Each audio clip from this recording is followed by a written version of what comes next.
పితా పుత్ర పవిత్రాత్మ నామమున ఆమెన్. ప్రభు మీతో నుందురుగాక, మీ ఆత్మతో నుందురుగాక. పునీత యోహాను గారు వ్రాసిన సువిశేషములోని భాగము. ప్రభువా మీకు మహిమ కలుగునుగాక. 20వ అధ్యాయము వచనములు 24 నుండి 29 వరకు. యేసు వచ్చినప్పుడు పన్నిద్దరులో ఒకడగు దిదీము అనబడు తోమ శిష్యులతో లేకుండెను. తక్కిన శిష్యులు అతనితో, మేము ప్రభువును చూచితిమి అని చెప్పిరి.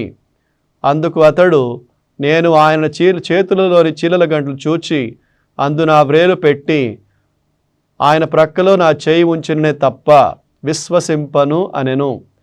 8 దినములకు పిమ్మట ఆయన శిష్యులు మరలా లోపల ఉండిరి. తోమా సైతము వారితో ఉండెను.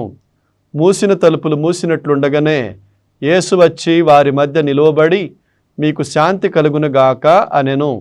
అప్పుడు యేసు తోమాతో, నీ వ్రేలు ఇక్కడ ఉంచుము, నా చేతులు చూడుము, నీ చేయి చాచి నా ప్రక్కలో ఉంచుము, అవిశ్వాసివి కాక విశ్వాసివై ఉండుము అని చెప్పాను. అప్పుడు తోమా, నా ప్రభు నా దేవా అని పలికెను. నీవు విశ్వసించినది నన్ను చూచుట వలన కదా, చూడక నన్ను విశ్వసించువారు ధన్యులు అని యేసు పలికెను. ఇది క్రీస్తు సువిశేషము. క్రీస్తువా మీకు స్తుతి కలుగునుగాక. ప్రభునందు ప్రియ దేవుని బిడ్డలారా, ఈరోజు మనమందరం భారతదేశపు ఒక గొప్ప పునీతుడి గురించి ధ్యానం చేసుకుంటూ పండగ చేసుకుంటూ ఉన్నాం.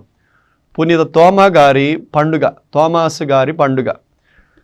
12 శిష్యులలో ఒకడు పునీత తోమా గారు. తోమస్ గారు మనకి బైబిల్ గ్రంథంలో, ముఖ్యంగా సువిశేషంలో పేతురంత ప్రాముఖ్యంగా కనపడ్డు. 2-3 ఘట్టాల్లో తోమస్ గారు మనకి చాలా ముఖ్యంగా కనబడతారు. ప్రియ దేవుని బిడ్డలారా, యూదియా వాళ్ళు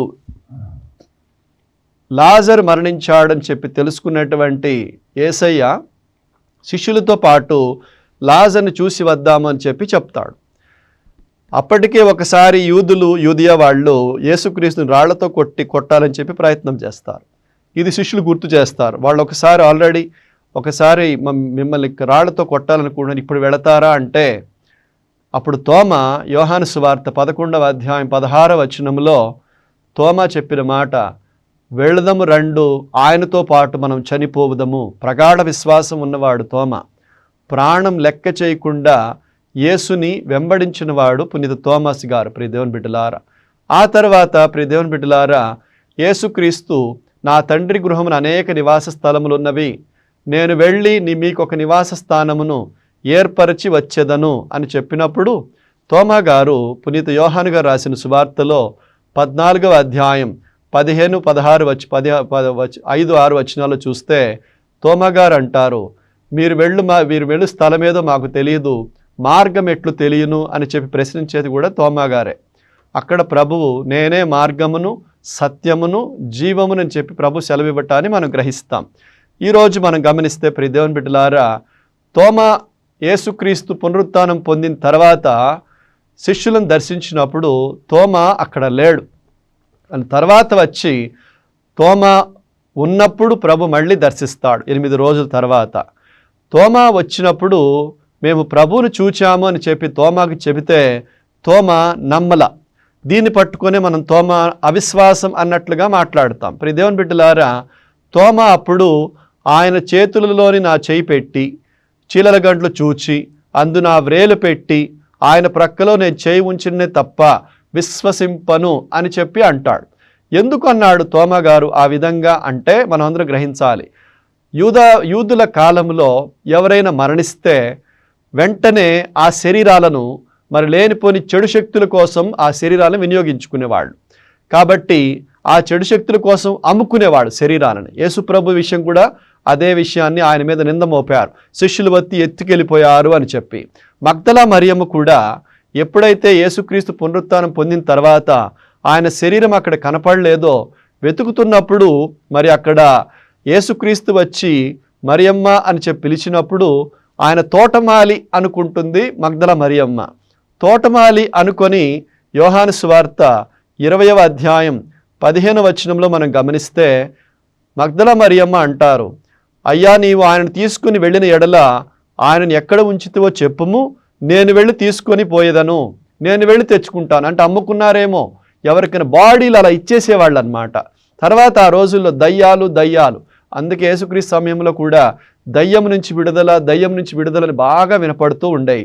కాబట్టి వీళ్ళు భయపడి ఒక భూతాన్ని చూశారేమో, దయ్యాన్ని చూశారేమో అని చెప్పి ఈ విధంగా తను శారీరకంగా ఆయన చూస్తే తప్ప నేను విశ్వసింపను అన్నాడే తప్ప తోమ అవిశ్వాసం చూపించినట్లయితే కాదు. ప్రియదేవుని బిడ్డలారా, అయితే ఆ విధంగా చూస్తేనే నేను నమ్ముతాను అని చెప్పి తోమ చెబుతాడు.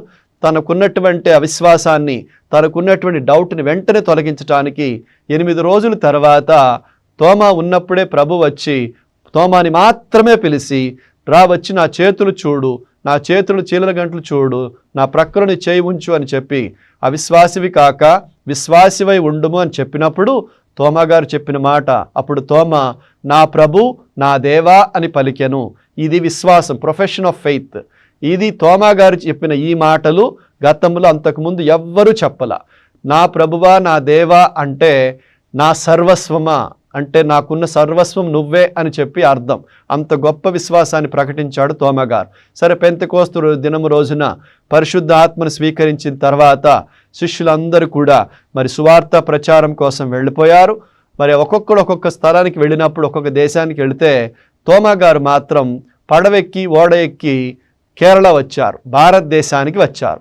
భారతదేశానికి వచ్చి ఆ కేరళ ప్రదేశంలో ఒక 20 సంవత్సరాల వరకు ఆయన క్రీస్తు గూర్చినట్టు సువార్తను బోధించాడు, యేసు రక్షణ గురించి బోధించాడు. సువార్త ప్రచారం అక్కడ చేసి అక్కడ జనసమూహం దగ్గర నుండి వచ్చిన కానుకలతోనే ఎన్నో ఆలయాలు నిర్మించాడు పునీత థోమస్ గారు. ప్రియ దేవుని బిడ్డలారా, మరి మనం తర్వాత గమనిస్తే థోమస్ గారి నుంచి వచ్చినటువంటి విశ్వాసులు ఇప్పటికీ కేరళలో మనకు కనబడతారు. సిరోమలంకార్ అనేటటువంటి ఈ రైట్స్ నుంచి వచ్చినటువంటి క్రిస్టియన్స్ అందరూ కూడా థోమస్ గారు ప్రకటించినటువంటి విశ్వాసం నుంచి వచ్చినటువంటి క్రైస్తవులే అవుతారు. మీరు గమనిస్తే అప్పటి నుంచి వచ్చినటువంటి 2000 సంవత్సరాల విశ్వాసం కేరళలో ఇప్పటికీ మనకు కనబడుతుంది. భారతదేశంలో విశ్వాసం ప్రబలింది అంటే అది బేసిక్గా ముందుగా కేరళలోనే ప్రవేశించింది. అది పునీత థోమస్ గారి ద్వారా అని చెప్పి మనందరికీ తెలుసు. అయితే థోమస్ గారి ద్వారా వచ్చినటువంటి ఆ విశ్వాసం సిరోమలంకార్ ద్వారా వచ్చినవి. వాళ్ళ విశ్వాసం విషయంలో కానీ ఆరాధన విషయంలో కానీ చాలా పటిష్టంగా ఉంటారు. వాళ్ళ విశ్వాసం, వాళ్ళ ఆరాధన విషయాల్లో, దేవుని విషయాల్లో చాలా పటిష్టంగా ఉంటారు, నిష్ఠత కలిగి ఉంటారు. ఇది థోమస్ గారు వేసిన బీజం అని చెప్పి మనం తెలుసుకోవాలి. ఆ తర్వాత ఆ కోస్టల్ ల్యాండ్ నుంచి ఆయన వెళుతూ తమిళనాడులో ప్రవేశించారు. తమిళనాడులో మాత్రం ఆయనకి చాలా ఎదురు దెబ్బలు ఎదురైనాయి. ఎందుకంటే సువార్తను బోధిస్తున్నప్పుడు ఆయన విగ్రహారాధనకు విరుద్ధంగా మాట్లాడటం మొదలుపెట్టాడు. అక్కడున్న హైందవులు చాలా గొప్పవాళ్ళు అన్నమాట. ఆ గొప్పవాళ్ళందరూ కూడా థోమాస్ యొక్క ప్రసంగాలు తమకు విరుద్ధంగా వెళుతున్నాయని చెప్పి పసిగట్టారు. కాబట్టి ఆయన్ని ఎప్పుడు అంతమొందిద్దామా అని చెప్పి ఎదురు చూశారు. ఆయన వస్తున్నప్పుడు వెనక్కి తిరిగి వెళ్ళిపోయేవాళ్ళు, ఆయన తిరస్కరిస్తూ మాట్లాడేవాళ్ళు. కానీ ఈ బాధలన్నీ కూడా భరిస్తూనే థోమస్ గారు, ప్రియ దేవుని బిడ్డలారా, సువార్త ప్రచారం చేస్తూనే వెళ్ళాడు. ప్రార్థన చేసుకుంటూ దేవుని మీద తన భారం వేసి దేవుని సువార్తను ప్రకటిస్తూనే వెళ్ళాడు. క్రీస్తు శకం 72వ సంవత్సరంలో ఒక పైన కొండ ప్రాంతంలో ఆయన మోకరించి ప్రార్థన చేసుకుంటూ ఉన్నప్పుడు ఒక బల్లెముతో పొడిచి థోమస్ గారిని హతమార్చారు. రక్తము చిందిస్తూ థోమస్ గారు తన యొక్క తుది శ్వాస అక్కడే విడిచిపెట్టడం జరిగింది. వెళంగిని వెళ్తున్నప్పుడు చాలామంది థోమస్ మౌంట్ చర్చ్కి వెళుతూ ఉంటారు. అక్కడ ఆయన చంపబడ్డటువంటి ప్రదేశం అది అని చెప్పి మనం తెలుసుకోవాలి. మొట్టమొదటిగా థోమస్ గారి యొక్క ఆ భౌతిక దేహాన్ని సెయింట్ థోమస్ కథీడ్రల్ లేకపోతే బసిలికా చెన్నైలో పెట్టడం జరిగింది. ఆ తర్వాత ఆయన యొక్క అస్థికలను చాలా ప్రదేశాలకు మార్చడం జరిగింది. మరి చూస్తే ఆ తర్వాత ఆయన అస్థికల్ని టర్కీకి తీసుకువెళ్ళారు, ఆయన అస్థికల్ని గ్రీస్ దేశానికి తీసుకువెళ్ళారు, ఇప్పుడు చివరికి ఇటలీలో ఓర్తోనా అనే ప్రదేశంలో ఆయన అస్థికల మీద ఒక పెద్ద పుణ్యక్షేత్రం కట్టబడింది. ప్రియ దేవుని బిడ్డలారా, పునీత పేతురు గారి యొక్క భౌతిక దేహం మీద రోమాపురంలో పునీత పేతురు గారి దేవాలయం కట్టబడితే, స్పెయిన్లో పునీత జేమ్స్ గారి యొక్క, యాకోబు గారి యొక్క అస్థికల మీద అక్కడ దేవాలయం కట్టబడితే, ఈ కేవలం మూడవది ఇదిగో థోమస్ గారి యొక్క అస్థికల మీద ఓర్తోనాలో ఇటలీలో ఈ పుణ్యక్షేత్రం కట్టబడింది. విశ్వాసంలో బలపడినటువంటి తోమా గారు ప్రభువును చూసిన తర్వాత నా ప్రభువా నా దేవా అని పలికినటువంటి తోమా గారు అదిగో తన జీవితాన్ని ప్రభువుకు సమర్పించారు. విశ్వాస బీజం నాటారు. ఈరోజు మరి ఆయన నాటినటువంటి ఆ బీజం కేరళలో, తమిళనాడులో కథోలిక విశ్వాసం ఎంత గొప్పదో మనకు నిరూపిస్తుంది. ఆయన దగ్గర నుంచి వచ్చినటువంటి ఆ విశ్వాసం ఈ రోజున ఎన్ని గొప్ప కార్యాలు చేస్తుందో మనకు అర్థమవుతుంది. ప్రభువుని నమ్ముకున్నాడు, విశ్వసించాడు, ఆయన కోసం చనిపోదాము రండు అన్నాడు, ఆయన కోసమే చనిపోయాడు, తన రక్తం చిందించాడు, సువార్త ప్రచారంలో భాగస్థుడయ్యాడు, దైవరాజ్యాన్ని మనందరికీ కూడా అందించాడు, దైవరాజ్యాన్ని ప్రకటించాడు. మనం ప్రభుతో చేతులు కలిపితే, సువార్తను ప్రకటించాలని ఆశపడితే మన దేవుడు మనల్ని వినియోగించుకుంటాడు. మనల్ని వినియోగించుకొని సువార్తని మన ద్వారా ఇతరులకు చాటి చెబుతాడు. అప్పుడు మన చుట్టూ ఉన్న ఆత్మలు కాపాడబడతాయి. చుట్టూ ఉన్న ప్రతి ఒక్కరు కూడా దేవుని విశ్వసించి తమ జీవితాన్ని ధన్యం చేసుకుంటారు. థోమస్ గారి ప్రార్థన సహాయమున మనలో ఉన్నటువంటి కథోలిక విశ్వాసం ఎల్లప్పుడూ అభివృద్ధి చెందాలని, దేవునిలో మన జీవితం ఎల్లప్పుడూ బలపడాలని తలల వంచి కళ్ళు మూసుకోనండి. చిన్న ప్రార్థన చేసుకుందాం. పరిశుద్ధుడా, ప్రేమగల మా తండ్రి, నీ పరిశుద్ధ నామమునకు స్తుతులు స్తోత్రం చెల్లించుకుంటున్నాము నాయన. ఈ రోజున ప్రభువా, మేమందరం కూడా పునీత థోమస్ గారి పండుగను జరుపుకుంటున్నాము నాయన. సువార్తను ప్రకటించడానికి, నీ యొక్క రాజ్యాన్ని ప్రకటించడానికి భారతదేశానికి వచ్చిన ఈ పునీతుడు తండ్రి తన యొక్క జీవితాన్ని వెచ్చించి సువార్త కొరకు తన జీవితాన్ని ప్రకటించున్నాడు తండ్రి. సువార్తను ప్రకటించున్నాడు ప్రభువా. మేము కూడా సువార్తను విశ్వసిస్తున్నాం ప్రభువా. వాక్యం ప్రకారం జీవిస్తూ ఆ విశ్వాసం కోసం ఆ జీవితాన్ని ప్రభువా ఎల్లప్పుడూ సమర్పించుకునే భాగ్యాన్ని మాకందరికి కూడా దయచేయండి తండ్రి. మా వంతు మేము కూడా నాయన సువార్త ప్రచారంలో భాగస్థులమయ్యే భాగ్యాన్ని మాకు దయచేయండి ప్రభువా.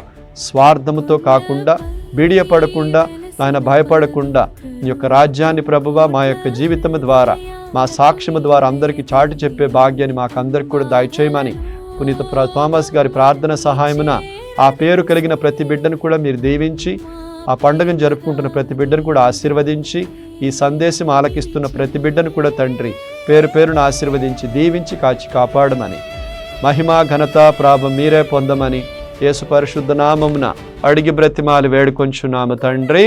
ఆమెన్.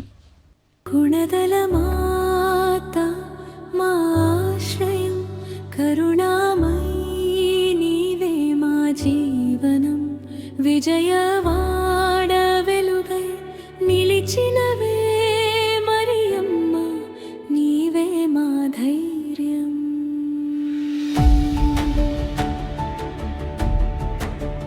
కొండపై వెలసిన పవిత్ర రూపం, కోట్ల